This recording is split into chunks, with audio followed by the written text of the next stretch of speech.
Orpah's journey, the road less told. In the land of Moab, long before her name faded into footnotes, there lived a young woman named Orpah. She was bright-eyed and full of dreams, raised under the sun-kissed hills where stories of gods and warriors echoed through the generations. She married into the family of Naomi, the Israelite widow who had come with her husband and sons in search of food. Orpah became the wife of one of Naomi's sons, while Ruth, her kindred spirit, married the other. The four women, Naomi, Ruth, Orpah, and Naomi's other daughter-in-law, formed a quiet circle of resilience, love, and shared loss.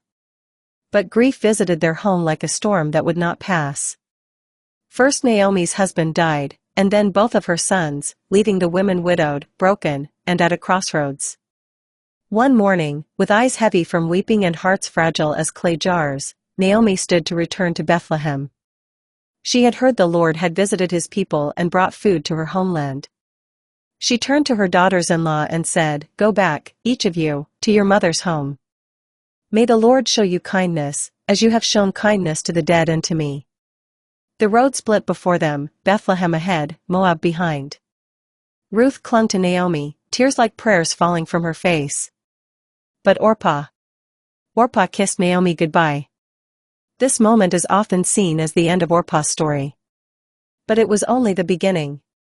The road back to Moab. Orpah returned to her people, carrying a heart that had been changed by love, loss, and the whispers of a God she barely knew. She wasn't a coward, nor was she faithless.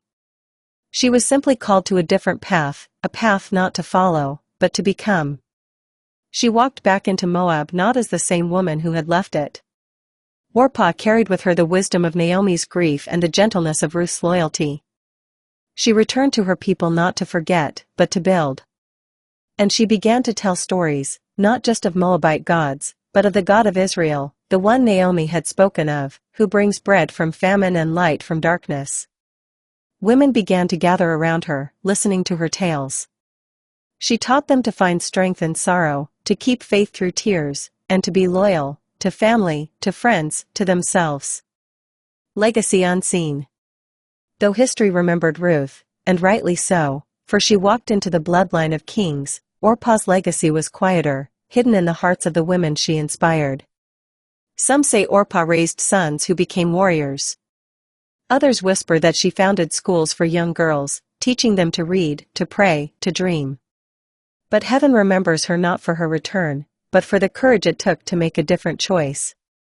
In every woman who stands at a crossroads and chooses with love, Orpah's spirit lives on. Moral of the story. Not every journey looks the same. Some are called to follow, others to lead in places that seem forgotten. Orpah reminds us that faith isn't always about where you go, but how you grow. Like, share, follow,